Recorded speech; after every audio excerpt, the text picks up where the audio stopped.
నమస్తే, నేను Ashok. Welcome to political corridor.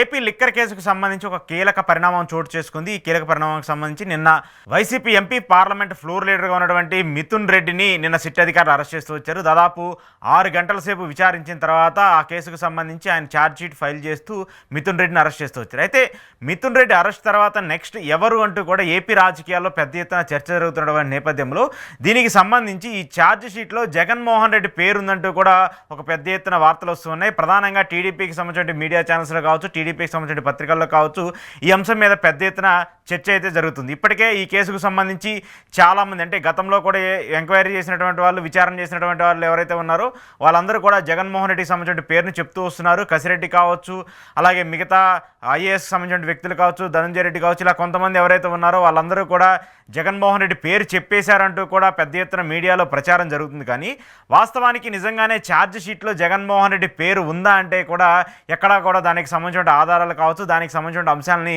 SIT అయితే బయట పెట్టలేదు. విచారణకు సంబంధించిన అంశాలు కావచ్చు, లేదంటే అరెస్ట్ చేస్తున్నామనో, లేదంటే ఛార్జ్ షీట్లో వాళ్ళ పేర్లు పెట్టామనో చెప్పాల్సింది ఎవరు? సిట్ కదా.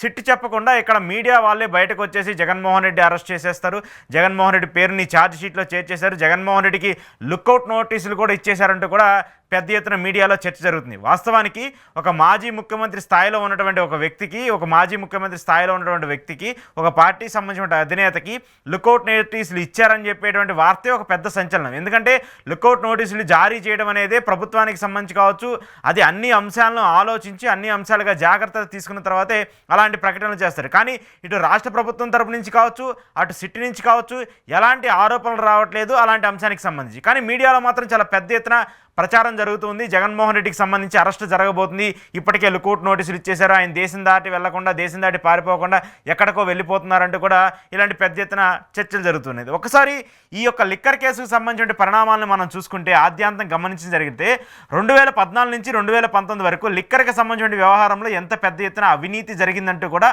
ఆ తర్వాత 2019లో అధికారంలోకి వచ్చిన తర్వాత జగన్మోహన్ రెడ్డి గారు ఆరోపిస్తూ వచ్చారు. అయితే 2019 నుంచి 2024 వరకు చూసుకుంటే ఆ 5 ఏళ్ల టైం పీరియడ్ లిక్కర్కి సంబంధించిన ఆదాయం కావచ్చు, ఆ ఆదాయం వచ్చినటువంటి నేపథ్యంలోనే డిస్టిలరీల నుంచి కొంత సొమ్ముని అక్రమంగా తీసుకొని దాన్ని వివిధ రూపాల్లో వేరే దేశాలకు మళ్లించారనేటువంటి ఆరోపణలు కావచ్చు, ఇవన్నీ కూడా పెద్ద ఎత్తున జరుగుతుంది. అయితే 2014 నుంచి 2019 వరకు దాదాపు 70,000 కోట్ల వరకు 5 ఏళ్ల పాటు చంద్రబాబు నాయుడు గారు ఆంధ్రప్రదేశ్ రాష్ట్రానికి మొదటిసారిగా ముఖ్యమంత్రిగా ఉన్నటువంటి టైం పీరియడ్లో ప్రభుత్వానికి ఆదాయం వచ్చింది. అంటే సుమారు 70,000 కోట్ల రూపాయల ఆదాయం వచ్చిందని చెప్పేసి ఆబ్కారీ శాఖ డైరెక్ట్గా చెప్తూ వచ్చింది. ఆ తర్వాత జగన్మోహన్ రెడ్డి మొదటిసారి ఆంధ్రప్రదేశ్ రాష్ట్రానికి ముఖ్యమంత్రి అయిన తర్వాత లిక్కర్కి సంబంధించిన వ్యవహారం మీద చాలా పెద్ద ఎత్తున నిర్ణయాలు తీసుకున్నారు.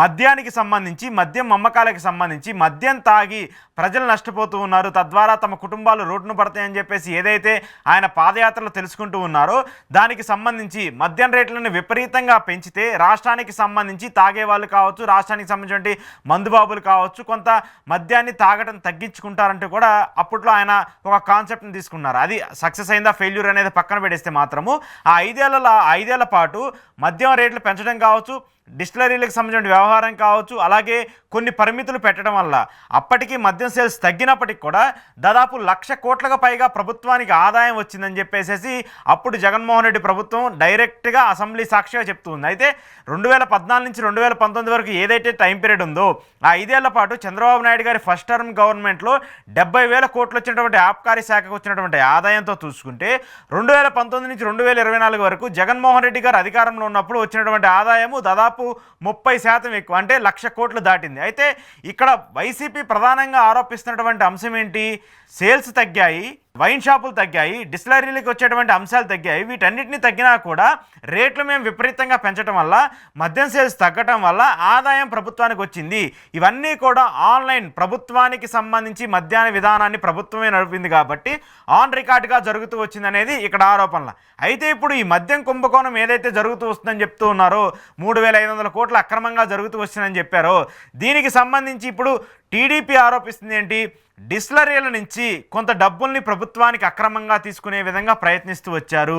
ప్రభుత్వానికి డిస్టిలరీలకి ఒక ఒప్పందం చేసుకున్నారు, కానీ వాళ్ళకి ఆ ఒప్పందాన్ని ఇచ్చినందుకు, ఆ కంపెనీలకు సంబంధించి ఈ మద్యం బ్రాండ్లు మీరే సరఫరా చేయమని చెప్పినందుకు డిస్టిలరీలు కొంత డబ్బుని జగన్మోహన్ రెడ్డికో, లేదంటే జగన్మోహన్ రెడ్డికి సంబంధించి ఉన్నటువంటి వ్యక్తులకో పంపించారు. దాంతోపాటు మద్యం మొత్తాన్ని క్యాష్ రూపంలోనే, అంటే అమ్మకం మొత్తం కూడా క్యాష్ రూపంలోనే జరిగిందంటూ కూడా చెప్తూ వస్తున్నారు. ఒక విధంగా అది నిజంగానే వాస్తవం. ఎందుకంటే ఆన్లైన్ ట్రాన్సాక్షన్ జరగడం వల్ల, ఆన్లైన్ ట్రాన్సాక్షన్ చేస్తూ ఉండటం వల్ల దానివల్ల ప్రభుత్వానికి కొన్ని ఇబ్బందికర పరిస్థితులు వస్తాయి. కాబట్టి దాంతోపాటు ఆన్లైన్ ట్రాన్సాక్షన్ జరిగేటప్పుడు కొంత ఆదాయానికి సంబంధించిన వెసులుబాట్లు, ఆదాయానికి సంబంధించిన కొన్ని అంశాలు ఉంటాయి. కాబట్టి సో మేము క్యాష్ రూపంలోనే కలెక్ట్ చేసామని చెప్పేసి వైసీపీ చెప్తుంది. ఇక టీడీపీ ఏం చెప్తుంది, దానికి సంబంధించిన కౌంటర్ ఆర్గ్యుమెంట్ ఏంటంటే ఏదైతే క్యాష్ తీసుకున్నటువంటి అంశాలు ఉన్నాయో వాటన్నిటినీ కూడా తాడేపల్లి ప్యాలెస్కి పంపించారనేది ఆరోపణ. అయితే ఓవరాల్గా ఇది జరిగింది. దీనికి సంబంధించిన సబ్జెక్ట్ ఏంటంటే 3,500 కోట్ల రూపాయల అవినీతి జరిగింది.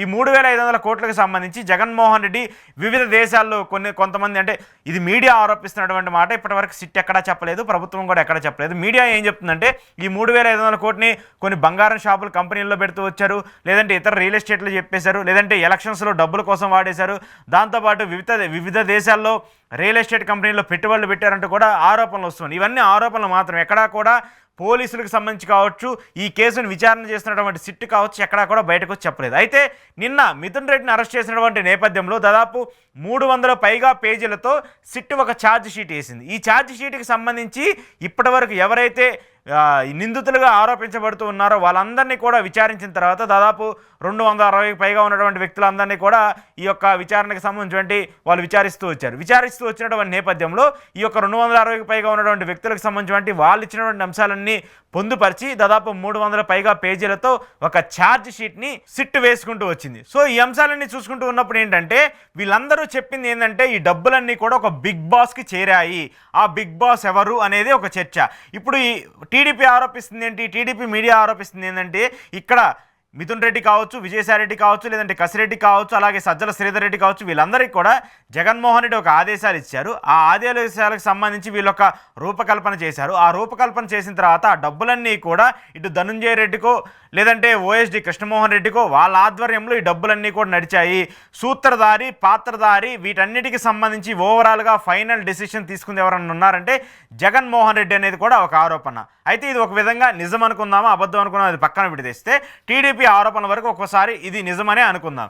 అయితే ఇక్కడ నేను సిట్ ఏం చెప్పింది, ఈ యొక్క కేసుకు సంబంధించి 62 కోట్ల రూపాయలు మేము సీజ్ చేస్తూ వచ్చాము. 300 పేజీల సంబంధించిన ఛార్జ్ షీట్ వేసినప్పుడు 62 కోట్ల రూపాయలు మేము సీజ్ చేస్తూ వచ్చాము ఈ యొక్క లిక్కర్ కేసుకు సంబంధించి. అంటే ఒకవేళ 62 కోట్లు ఏమన్నా ఈ 3,500 కోట్లకు సంబంధించిన వ్యవహారమా?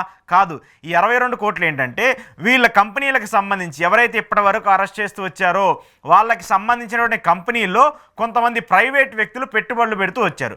ఆ ప్రైవేట్ వ్యక్తులు ఎందుకు పెట్టుబడులు పెట్టారయ్యా అంటే ఈ యొక్క లిక్కర్కి సంబంధించిన వ్యవహారంలో ఈ డబ్బులన్నింటినీ కూడా వాళ్ళకి మరలించారు కాబట్టి వాళ్ళు ఈ కంపెనీల్లో పెట్టుబడులు పెట్టారు అనేది ఆరోపణ. ఆ ఆరోపణలను బేస్ చేసుకొని ఇక్కడ అరెస్టులు జరుగుతూ వచ్చాయి. అది మిథున్ రెడ్డి అయినా, కసిరెడ్డి అయినా, లేదంటే విజయసాయి రెడ్డి అంటారో, లేదంటే ఇంకొకరు అంటారో, వీళ్ళందరికీ సంబంధించిన ఆరోపణలు అన్నీ కూడా ఇప్పుడు ఏవైతే వార్తలు వస్తున్నాయో వాటికి సంబంధించి మాత్రమే. ఎక్కడా కూడా ఈ 3,500 కోట్లకు సంబంధించిన అంశం ఏదైతే ఉందో ఆ 3,500 కోట్లకు సంబంధించి ఇదిగో ఈ 3,500 కోట్లు జగన్మోహన్ రెడ్డి ఇక్కడ దాచిపెట్టాడు, జగన్మోహన్ రెడ్డి ఈ గోల్డ్ కంపెనీలో పెట్టుబడులు పెట్టాడు, లేదంటే ఈ రియల్ ఎస్టేట్లో పెట్టుబడులు పెట్టాడు అనేది ఎక్కడా కూడా ఆధారాలు లేవు, ఎక్కడా కూడా దీనికి సంబంధించినటువంటి అంశాలు లేవు. సో ఇప్పుడు టీడీపీ ఆరోపిస్తుంది ఏంటంటే ఈ 62 కోట్లు అక్కడి నుంచే వచ్చాయి, ఆ డబ్బులన్నింటినీ కూడా వివిధ కంపెనీలకు మళ్లించారు కాబట్టి ఆ కంపెనీలన్నీ కూడా ఇప్పుడు ఎవరైతే మిథున్ రెడ్డి కావచ్చు, మిగతా అంశాలకు సంబంధించిన వ్యక్తులైతే ఉన్నారో వాళ్ళకి సంబంధించినటువంటి కంపెనీల్లో పెట్టుబడులు పెట్టారనేది ఆరోపణ. ఇవి ఆరోపణలు మాత్రమే, ఎక్కడా కూడా దీనికి సంబంధించి నిజ నిర్ధారణలు జరగలేదు. సో ఇప్పుడు జగన్మోహన్ రెడ్డిని అరెస్ట్ చేస్తారా? ఎందుకంటే ఇప్పుడు చర్చ అంతా ఇదే. మిథున్ రెడ్డి వరకు వచ్చింది కాబట్టి ఓఎస్డి కృష్ణమోహన్ రెడ్డి కావచ్చు, అలాగే ధనుంజయ రెడ్డి కావచ్చు, వీళ్ళనే అరెస్ట్ చేశారు. ఆ తర్వాత నెక్స్ట్ జగన్మోహన్ రెడ్డి అంటూ కూడా ఒక పెద్ద ఎత్తున చర్చ జరుగుతూ వచ్చింది. సో ఇప్పుడు డైరెక్ట్గా మిథున్ రెడ్డి వైసీపీ పార్టీకి సంబంధించి కీలక నేత, జగన్మోహన్ రెడ్డికి ఎంతో సన్నిహితంగా ఉన్నటువంటి వ్యక్తిని అతన్నే అరెస్ట్ చేశారు కాబట్టి జగన్మోహన్ రెడ్డిని అరెస్ట్ చేస్తారా? అయితే జగన్మోహన్ రెడ్డిని అరెస్ట్ చేయాలంటే ముందు ఛార్జ్ షీట్లో పేరు ఉండాలి కదా. ఈ ఇష్యూకి అన్నిటికీ సంబంధించి మా బిగ్ బాస్ జగన్మోహన్ రెడ్డి అని చెప్పేసి అక్కడ ఉన్నటువంటి వ్యక్తులందరూ ఒప్పుకోవాలి కదా. ఒకవేళ ఒప్పుకున్నారా? ఒప్పుకుంటే సిట్కి సంబంధించి ఛార్జ్ షీట్లో మాజీ ముఖ్యమంత్రి జగన్మోహన్ రెడ్డి పేరు చేర్చారా? చేరిస్తే సిట్కి సంబంధించి వెంటనే నోటీసులు ఇవ్వాలి కదా. సిట్ ఇప్పటివరకు ఎందుకు నోటీసులు ఇవ్వలేదు జగన్మోహన్ రెడ్డికి సంబంధించి? లేదంటే అట్లీస్ట్ విచారణకి సంబంధించి హాజరు కావాలని చెప్పేసి నోటీస్ అన్న ఇవ్వాలి కదా. ఒకవేళ ఛార్జ్ షీట్లో పేరు చేరిస్తే మరి ఎందుకు ఛార్జ్ షీట్లో పేరు లేనప్పుడు ఈ యొక్క మీడియా ఛానల్స్, ఈ యొక్క పత్రికలు జగన్మోహన్ రెడ్డి కూడా అరెస్ట్ అవుతాయి, జగన్మోహన్ రెడ్డి కూడా అరెస్ట్ చేయబోతున్నారు, ఛార్జ్ షీట్లో ఆయన పేరు ఉందంటూ కూడా ఎందుకు ప్రస్తావిస్తూ వస్తున్నారు? అంటే ఇది రాజకీయ ప్రయోజనాల కోసం చేసే వ్యక్తిత్వమా, లేదంటే రాజకీయ హననం కోసమో, జగన్మోహన్ రెడ్డి డిమోరలైజ్ చేసుకోవడమో, లేదంటే జగన్మోహన్ రెడ్డి భూస్థాపితం చేస్తామని చెప్పేసి పదే పదే చంద్రబాబు నాయుడు గారు చెప్తూ ఉన్నారు. దానికి సంబంధించిన ఆరోపణల ఇవన్నీ చూస్తూ ఉంటే రాజకీయ కక్షలు అని చెప్పేసి అర్థమవకుండా ఉంటుందా? సో ఒకవేళ జగన్మోహన్ రెడ్డి అరెస్ట్ చేస్తారనుకోండి, అరెస్ట్ చేస్తే ఏం జరుగుతుంది? జగన్మోహన్ రెడ్డి ఆల్రెడీ 16 నెలల పాటు సిబిఐ కేసులకు సంబంధించి, సిబిఐ ఇష్యూకి సంబంధించి కాంగ్రెస్ పార్టీని ఎదిరించి 16 నెలల పాటు జైల్లో ఉన్నటువంటి వ్యక్తి ఆయన. మరో 3 నెలలు మీరు ఈ లిక్కర్ కేసుకు సంబంధించి జైల్లో పెడితే ఏమవుతుంది? పార్టీ ఏమన్నా పోతుందా? ఖచ్చితంగా కాదు కదా. 40% ఓట్ బ్యాంక్ ఉన్నటువంటి ఒక వ్యక్తి స్థిరంగా 3 నెలల పాటు 4 నెలల పాటు రాకుండా ఉంటే, బయటికి రాకుండా ఉంటే, జైల్లో ఉంటే పార్టీ ఏమన్నా సంస్థాగతంగా భూస్థాపితం అయిపోతుందా? లేదంటే పార్టీ మళ్ళీ యాక్టివ్ అయ్యి కేడర్ అంతా కూడా మా లీడర్ని అరెస్ట్ చేశారని చెప్పేసి ఆ ఆక్రోశంతోనో ఆ ఆవేదనతోనో మా పార్టీని కాపాడుకోవాలని చెప్పేసి బయటకు వస్తారా? ఇదే కదా మనం చూస్తూ వచ్చింది. 2009లో రాజశేఖర రెడ్డి గారు చనిపోయిన తర్వాత కాంగ్రెస్ పార్టీ జగన్మోహన్ రెడ్డి మీద కక్ష పెట్టి, జగన్మోహన్ రెడ్డిని ఇబ్బందులు పెట్టి ఆయన్ని జైల్లో పెడితే ఆ తర్వాత ఎలాంటి పరిణామాల్లో జరుగుతూ వచ్చాయో తెలుసు కదా. 2014లో మీరు 3 పార్టీలతో పొట్టు పెట్టుకొని జనసేన, బీజేపీ, టీడీపీ 3 పార్టీలు కలిసి పోటీ చేస్తేనే మీకు వచ్చినటువంటి ఓట్ల తేడా 5 లక్షలు. 5 లక్షల ఓట్ల తేడాతోనే అప్పుడు ఉన్నటువంటి 2014లో చంద్రబాబు నాయుడు గారు ముఖ్యమంత్రి అవుతూ వచ్చారు. అప్పుడు జగన్మోహన్ రెడ్డికి దాదాపు 67 స్థానాలు వచ్చాయి. అంటే ఏ మేర జగన్మోహన్ రెడ్డి టైట్ కాంపిటీషన్ ఇస్తూ వచ్చారో చూడండి.